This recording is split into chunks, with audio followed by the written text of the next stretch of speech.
Bismillahirrahmanirrahim. Assalamualaikum warahmatullahi wabarakatuh. Bismillah, innal hamdalillah nahmaduhu wa nasta'inuhu wa nastaghfiruh wa na'udzu billahi min shururi anfusina wa sayyiati a'malina. May yahdihillahu fala mudilla lahu wa may yudlil fala hadiya lahu. Asyhadu an la ilaha illallah wa asyhadu anna Muhammadan abduhu wa rasuluh. Allahumma shalli wa sallim ala sayyidina Muhammadin wa ala alihi wa sahbihi ajma'in. Rabbi ishrah li sadri wa yassir li amri wa hlul 'uqdatam min lisani yafqahu qawli. Qala Allah ta'ala fi kitabil karim wa asdaqul qailin. A'udzu billahi samil 'alim minasy syaithanir rajim. Bismillahirrahmanirrahim. Ya ayyuhalladzina amanu taqullaha haqqa tuqatih wa la tamutunna illa wa antum muslimun. Shadaqallahul 'azim wa shadaqa rasulul karim wa nahnu 'ala dzalika minasyahidin. Alhamdulillahi rabbil alamin. Hadirin Bapak Ibu jemaah yang dimuliakan Allah, alhamdulillah malam hari ini kita bisa menunaikan kewajiban kita melaksanakan salat maghrib berjamaah. Mudah-mudahan salat kita senantiasa diterima oleh Allah Subhanahu wa taala. Amin ya rabbal alamin. Bapak Ibu yang dimuliakan Allah Subhanahu wa taala, kita lanjutkan kajian kitab Al-Hikam Wirasatul Ulama, yaitu warisan dari guru-guru kita, dari para ulama yang mewariskan ilmu, pemahaman kepada kita, sehingga kita tidak susah lagi untuk mengenal Allah Subhanahu wa taala. Kita nggak usah repot-repot lagi untuk menggali, untuk mengenal Allah, karena guru-guru kita, para ulama, sudah berupaya untuk memudahkan kita di dalam mengenal Allah Subhanahu wa taala. Termasuk di bab yang ke-21 ini dalam kitab Al-Hikam, beliau mengajarkan kepada kita cara di dalam bermakrifatullah, cara untuk kenal dengan Allah Subhanahu wa taala. Kata beliau, syattana baina man yastadillu bihi aw yastadillu alaihi. Al-mustadillu bihi 'arafal haqq li ahli. Kata beliau, ada dua perbedaan sebagai dalil tentang menunjukkan adanya Allah Subhanahu wa taala. Jadi kita di dalam mengenal Allah, kalau dalam cara pandang beliau itu ada dua cara. Cara yang pertama adalah berpegang kepada melihat wujudnya Allah Subhanahu wa taala. Jadi al-mustadillu bihi 'arafal haqq li ahli fa athbatal amra min wujudi li asli. Tanpa melihat makhluknya, tanpa melihat penciptaannya, ini sudah bisa mengenal Tuhan, mengenal Allah Subhanahu wa taala. Nah, ini sudah kelasnya kelas tinggi. Jadi kayaknya ini belum atau bukan makomnya kita, tapi secara ilmu gak apa-apa kita pelajari, kita paham.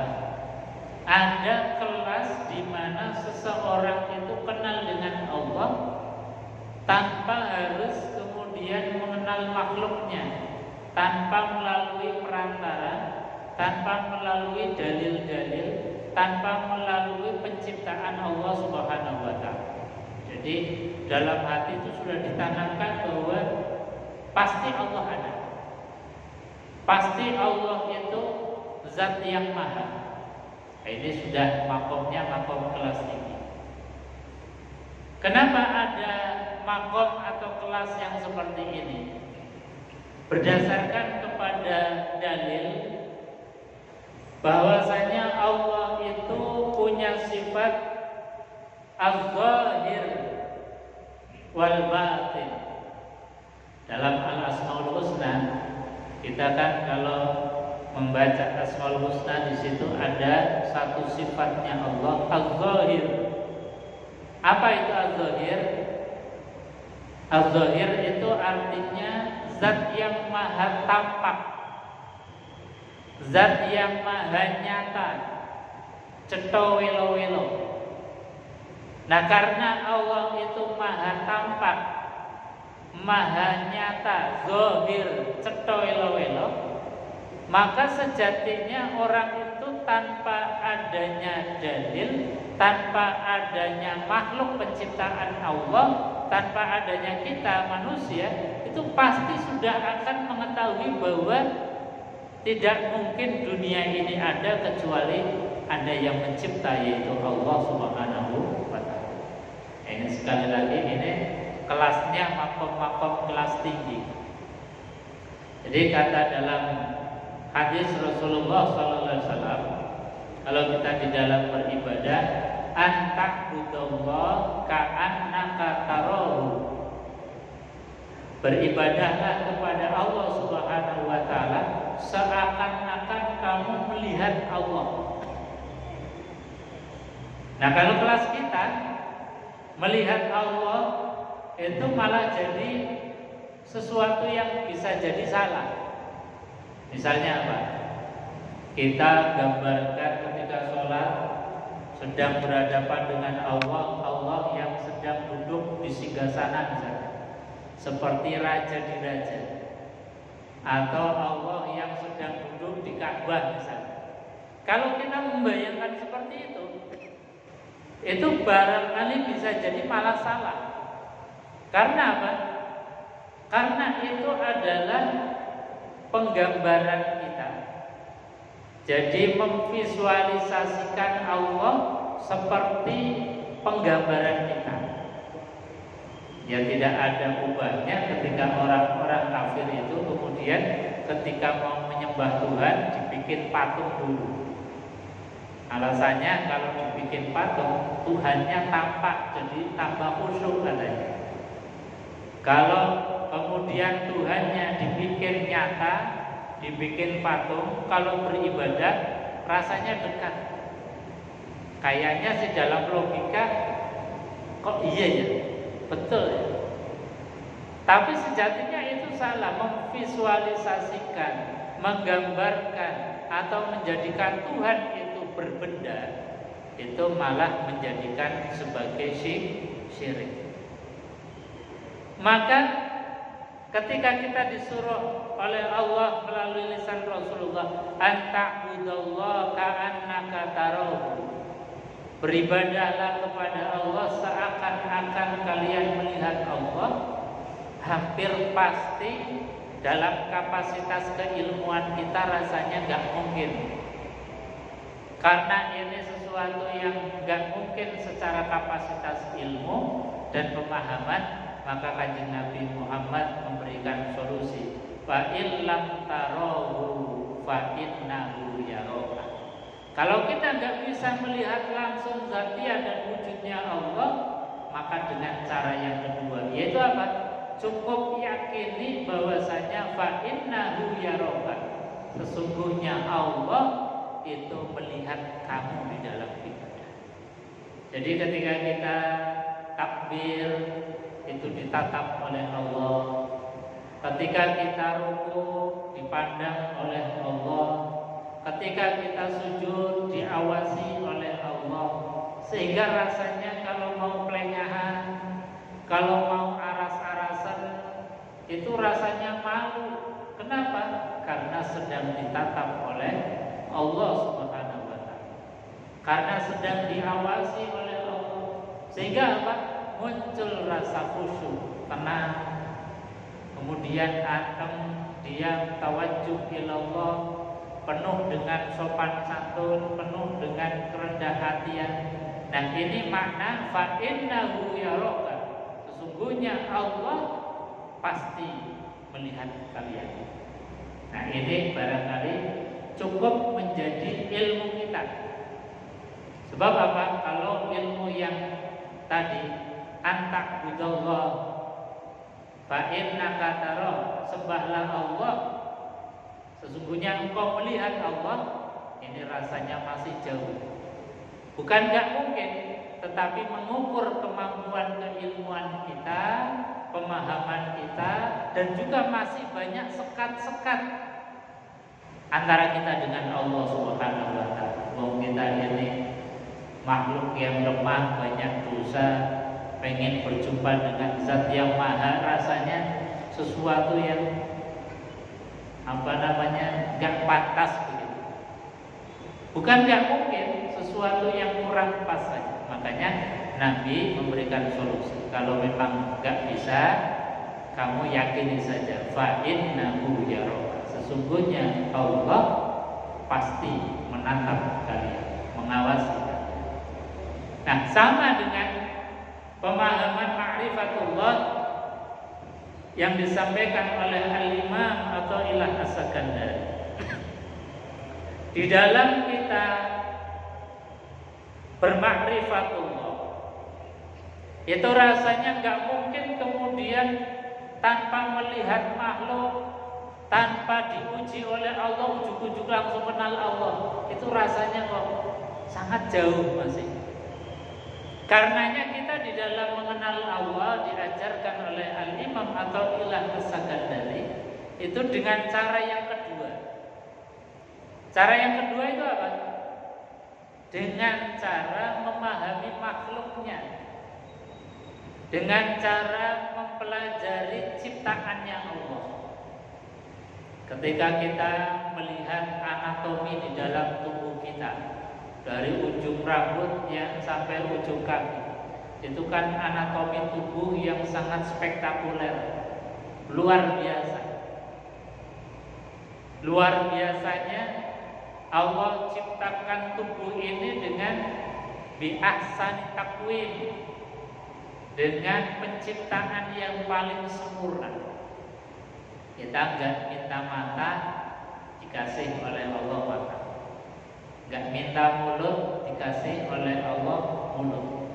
Bahkan miliaran sel yang ada di tubuh kita itu sejatinya kalau kita mau menggali, mempelajari, pasti ujung-ujungnya subhana rabbana ma khalaqta hadza batil. Makanya banyak ilmuwan-ilmuwan yang ahli. Yang ahli itu artinya yang bukan setengah-setengah. Ketika meneliti bumi, misalnya bumi yang sedemikian rupa, berlapis-lapis, yang atas itu ada tanah, bahkan tanah pun lapisannya macam-macam. Ada tanah pasir, tanah kemudian kerikil, ada tanah sampai dengan berlapis-lapis itu. Nanti di bawah tanah masih ada air, di bawah air itu ada lapisan api. Jadi di bawah perut bumi kita itu lapisannya macam-macam. Dari tanah itu sudah macam-macam. Di bawah tanah ada air, di bawah air ada api. Ini kan logika, kok di bawah air ada api. Dan itu yang dijelaskan di dalam Al-Quran. Ternyata peneliti geologi pun mengatakan sama. Sehingga pasti orang yang ahli akan mengatakan subhana ma khalaqta hadza batil. Gak mungkin yang diciptakan Allah itu sia-sia. Gak ada yang sia-sia. Ketika ahli biologi misalnya meneliti tentang flora dan fauna, satu hal yang kecil misalnya meneliti masalah nyamuk yang diangkat di dalam Quran sebagai ibrah, pelajaran dari Allah. Allah mengatakan innallaha la yastahi ayyadriba mathalan ma ba'udah fama fawqaha. Innallaha, sesungguhnya Allah, la yastahi, enggak malu-malu, ayyadriba mathalan ma ba'udah, membuat satu tamsil, perumpamaan, contoh seperti nyamuk. Nyamuk kalau menurut kita kan sesuatu yang nyebelin, enggak punya manfaat apa-apa, bikin gatel, bikin tidur kita terganggu, bahkan menjadi penyebab datangnya banyak penyakit. Barangkali kalau menurut kita akan menyoal, ngapain sih Gusti Allah nyiptakan nyamuk? Kok koyo gak ada gawean yang lain, seperti gak ada pekerjaan yang lain. Nyamuk yang nyata-nyata gak ada fungsi bagi kita kok ya diciptakan. Ternyata di balik itu semua pelajaran yang besar. Jadi Allah kalau menurunkan sebuah mukjizat tidak harus sesuatu yang menurut manusia itu spektakuler. Misalnya onta keluar dari batu besar, seperti mukjizatnya Nabi Soleh, atau tongkat bisa membelah lautan. Itu gambarannya kan sesuatu yang spektakuler. Tapi jangan sesuatu yang ada di muka bumi ini semuanya spektakuler. Contoh nyamuk tadi, nyamuk yang hewan kecil, tapi anatomi tubuhnya itu begitu sempurna, detail. Kira-kira gawene piye? Itu kan kalau diteliti itu sudah mukjizat betul. Kok ya bisa menciptakan seperti itu? Bahkan nyamuk yang kecil di dalamnya masih ada hewan lagi atau makhluk hidup yang lain, yang namanya virus, bakteri, yang namanya macam-macam di dalam tubuh yang namanya nyamuk. Jadi ini pelajaran bagi kita manusia. Kalau kita melihat apa, maka yang tergambar di dalam kita adalah tidak mungkin Allah ciptakan itu sia-sia. Wa ma fawqaha, bahkan Allah ciptakan yang lebih kecil dari itu, yang namanya virus lah, bakteri lah, bahkan sampai virus saja yang tidak bisa dilihat kasat mata oleh mata telanjang 3 tahun yang lalu itu menggegerkan dunia. Kita dibikin porak-poranda, dibikin bingung, sibuk, bahkan keluar rumah saja nggak berani saat itu. Keluar rumah saja was-was, harus pakai masker lah, harus pakai hand sanitizer lah, macam-macam. Hanya karena namanya virus, makhluknya Allah yang namanya virus. Itu sudah kalam kabut di dunia. Dunia dibikin bingung, kacau. Tapi itu semua Allah Subhanahu wa ta'ala menciptakan, tidak ada yang sia-sia. Bahkan di antara barokahnya virus corona 3 tahun yang lalu, itu dunia yang hampir-hampir yang namanya global warming, pemanasan global yang ditimbulkan oleh corong-corong pabrik, yang ditimbulkan oleh gas-gas dari rumah tangga, yang ditimbulkan dari asap-asap knalpot, yang menjadikan dunia ini semakin panas. Ditambah lagi dengan rumah-rumah kaca, bangunan-bangunan yang kaca itu memantulkan dari pantulan matahari sehingga menambah panasnya suasana. Tapi barokahnya ada virus corona, sempat dunia itu global warmingnya, panas bumi ini turun drastis. Ini cara Allah Subhanahu wa ta'ala mengerem. Padahal kita tahu sebelum ada virus corona, beberapa kali saja forum-forum internasional, forum-forum PBB menyelenggarakan bagaimana caranya ngerem agar bumi ini tidak semakin panas cepat. Dengan cara mengurangi emisi lah, dengan cara mengurangi bahan bakar yang dari fosil dan lain sebagainya. Tapi nggak ada cara yang lebih jitu kecuali satu cara ketika Allah kemudian kirimkan satu makhluk yang namanya virus corona langsung turun.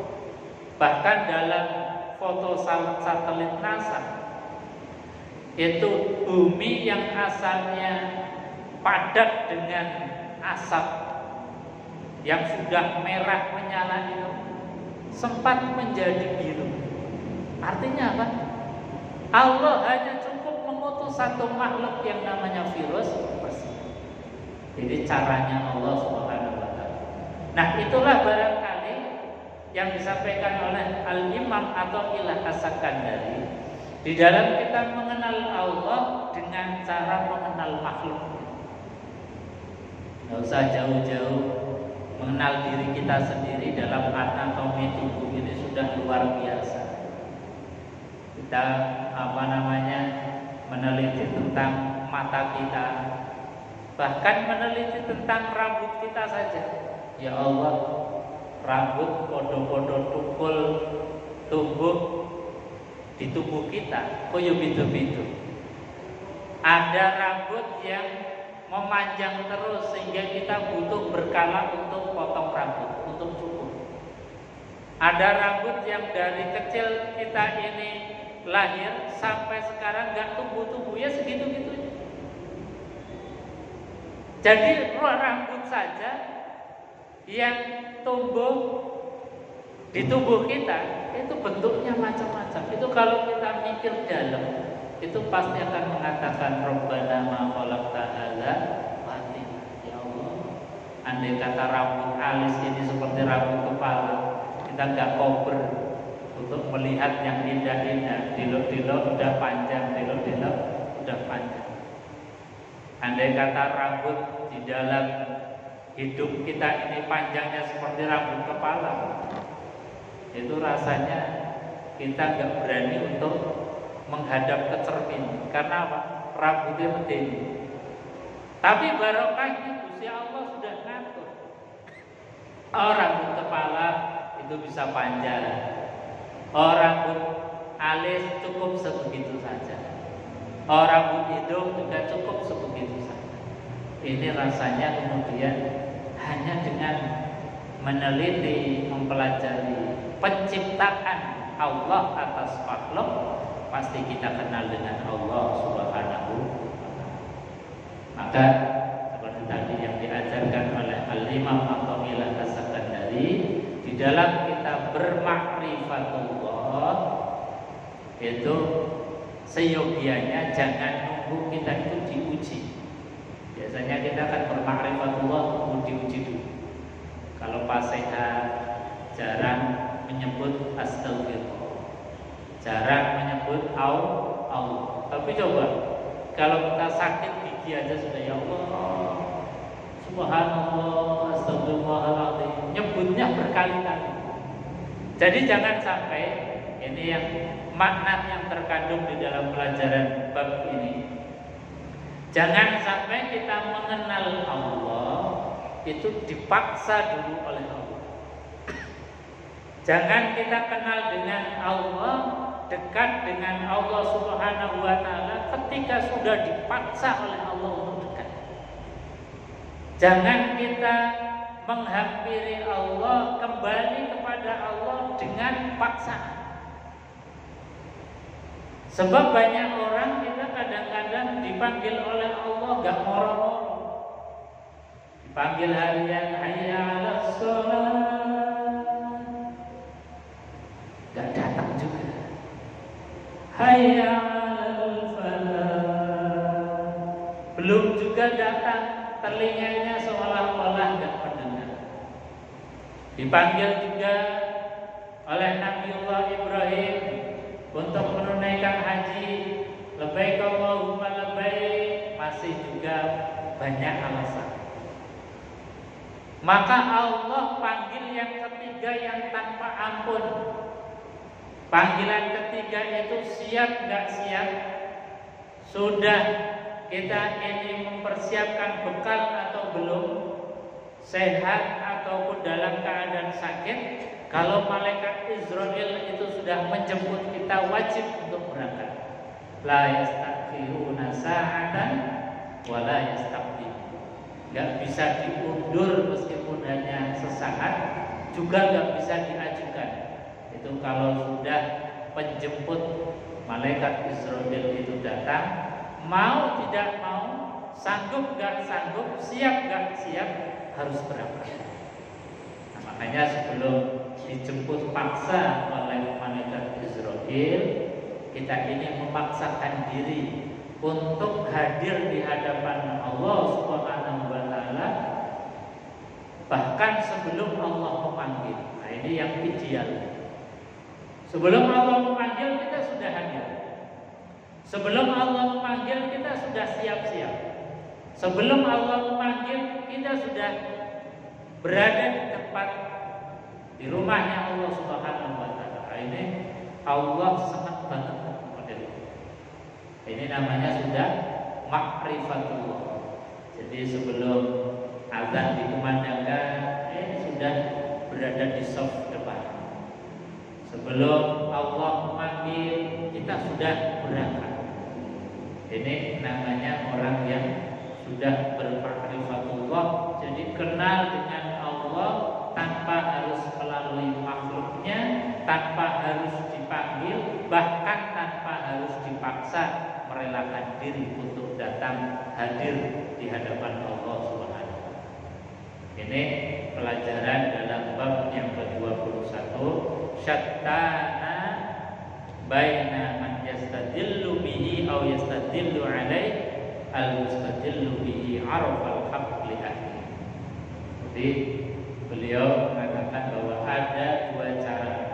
Cara yang pertama dengan memahami betul bahwa Allah punya sifat al-zahir yang maha tampak, yang maha jelas, yang maha cetha elo-elo, bahkan melebihi jelasnya makhluk. Jelasnya makhluk gimana? Kita kadang melihat makhluk kelihatan ganteng, ternyata gantengnya itu karena polesan. Kita melihat seorang perempuan cantik, kelihatannya cantik, menawan, ternyata setelah didekati, ternyata polesan. Jadi melihat makhluk itu sejatinya hanya fata morgana. Yang al-zahir, yang maha cetha welo-welo hanyalah Allah Subhanahu wa taala. Maka kalau kita ini hatinya bersih, hatinya tanpa sekar, tanpa noda, tanpa dosa, itu pasti basyirah mata batin kita itu tampak cetha welo di dalam menghadapi atau menatap kudrahnya Allah, menatap zatiyahnya Allah. Tapi sekali lagi barangkali ini bukan makomnya kita, belum kelasnya kita. Kita cukup memahami makhluknya Allah, maka insya Allah kita akan menjadi kenal dengan Allah Subhanahu wa taala. Sebagaimana baginda Rasulullah sallallahu alaihi wasallam, beliau bersabda, "Tafallahu bi akhlaqillah" atau "Tafakkaru fi khalqillah wa la tafakkaru fi dzatillah." Berpikirlah tentang penciptaannya Allah, jangan berpikir tentang zatiyahnya Allah, karena nanti akan mentok sendiri. Bahkan salah-salah kalau kita nggak punya ilmunya, menjadikan kita itu syirik atau menyekutukan Allah. Kita gambarkan Allah duduk di atas aras, di atas singgahsana. Itu kan khoyali kita, khayalan kita, sehingga bisa jadi malah menipu. Makanya kita di dalam ibadah sholat, cara khusyuknya kita itu cukup dengan pemahaman khusyuk yang disampaikan oleh Al-Quran. Khusyuk itu apa? Kata Al-Quran, orang yang khusyuk itu adalah alladzina yazunnuna annahum mulaqu rabbihim wa annahum ilaihi raji'un. Jadi khusyuk itu bukan kemudian membayangkan Gusti Allah ada di dalam Ka'bah, enggak. Khusyuk itu bukan membayangkan Allah berada di singgasana, enggak. Karena itu bisa jadi khoyali kita yang salah. Tapi Quran mengatakan khusyuk itu adalah alladzina yazunnuna annahum mulaqu rabbihim, adalah orang yang berprasangka atau yakin bahwasanya annahum mulaqu, mereka itu akan ketemu dengan Allah. Jadi ini yang menjadi prinsip kita, bahwasanya ketika kita ini mau ketemu dengan Allah, sadar bahwa Allah senantiasa melihat kita, menatap kita, dan kita pasti akan ketemu, maka rasanya menjadi malu kalau ketemu Allah dengan membawa pakaian yang asal-asalan, apalagi pakaian yang gak suci. Malu kalau ketemu Allah waktunya diundur-undur. Itu namanya alladzina yazunnuna annahum mulaqu rabbihim wa annahum ilaihi raji'un, dan punya kesadaran bahwa kita pasti akan kembali kepada Allah. Itulah orang yang khusyuk. Sehingga apa? Misalnya ketika kita dalam perjalanan, orang yang khusyuk itu sudah memperkirakan, kira-kira kalau saya perjalanan ini memotong waktu sholat, kalau memotong waktu sholat, nanti rencananya mau sholat di mana, mau berhenti di mana. Nah, orang yang punya kesadaran di awal bahwa annahum mulaqu rabbihim wa annahum ilaihi raji'un, itu sudah mempersiapkan. Oh, nanti kalau sholat zuhur kayaknya sudah berada di daerah ini, maka saya akan mampir di masjid ini. Jadi sudah mempersiapkan. Nah, itu namanya orang yang khusyuk sholat. Bukan orang yang kemudian dalam sholat gak dengar apa-apa, atau orang yang anteng, jinteng, sampai nggak mau bergerak sama sekali, koyo robot. Bukan itu maknanya. Atau yang pikirannya kemudian melayang-layang menggambarkan seperti itu. Bukan itu khusyuk.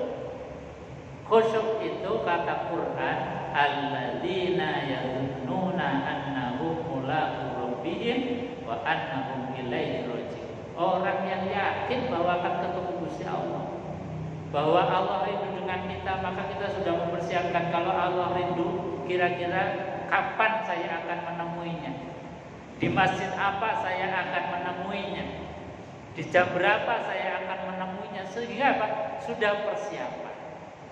Misalnya, oh saya naik kendaraan kayaknya nggak mungkin, kemudian sholat kendaraan, paling kita sholat li hurmatil waqti, karena waktunya sudah masuk. Kemudian menurut Al-Imam Asy-Syafi'i, ya sudah sholat apa adanya, namanya sholat li hurmatil waqti. Nanti kalau sudah sampai ke tujuan, kemudian kita i'adatus sholat, mengulang sholat atau qada'us sholat. Jadi sholat lagi, sholat yang sempurna syarat dan rukunnya. Itu kalau dalam pemahaman Imam Syafi'i. Karena apa? Karena Imam Syafi'i mendasarkan kepada hadis Kanjeng Nabi kalau sholat wajib itu pasti turun dari kendaraan beliau. Jadi nggak pernah Nabi itu sholat wajib itu di kendaraan, kecuali sholat sunnah. Kalau sholat sunnah itu Nabi kadang di kendaraan yang menghadap kemana saja, beliau Shallallahu Alaihi Wasallam itu sholatnya yang kemana saja. Itu kalau sholat sunnah. Makanya dalam mazhab Imam Syafi'i, sholat wajib itu harus turun dan juga harus berdiri bagi yang mampu. Tidak boleh sambil duduk. Kecuali kita mengambil satu pendapat hukum Imam Ahmad, maka boleh dalam keadaan seperti safar, kita di pesawat, sholatnya cukup di pesawat. Ini dalam mazhab Imam Ahmad. Tapi sekali lagi, dalam mazhab Imam Syafi'i, waktu sholat masuk, kita tetap sholat, tapi namanya sholat li hurmatil waktu. Sholat karena menghormati waktu yang sudah masuk. Nah, ini namanya orang yang khusyuk. Jadi khusyuk itu sudah dipersiapkan. Annahum mulaqu rabbihim wa annahum ilaihi raji'un. Bahwasanya kita ini pasti ketemu dengan Gusti Allah.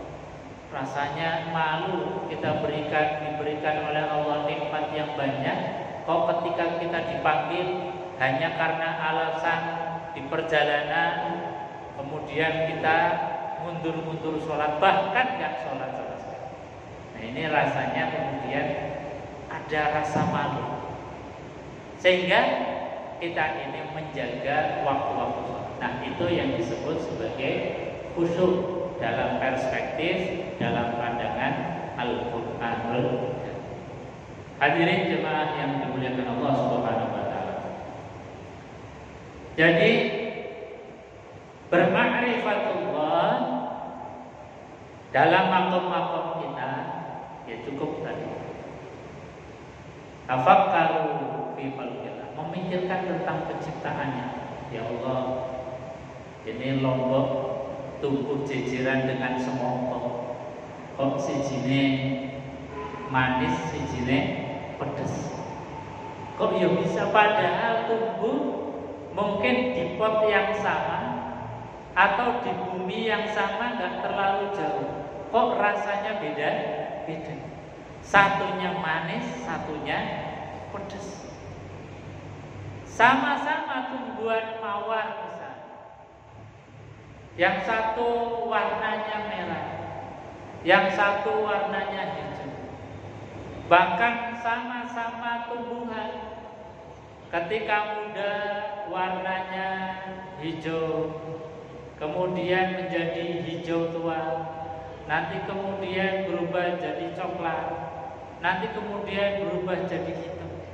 Kok ya kenapa bisa berubah? Sopo sengaja. Siapa yang melabur dengan warna? Ini kalau kita melihat satu fenomena alam seperti itu, kita melihat penciptaannya Allah Subhanahu wa taala atas makhluk itu sudah semuanya spektakuler.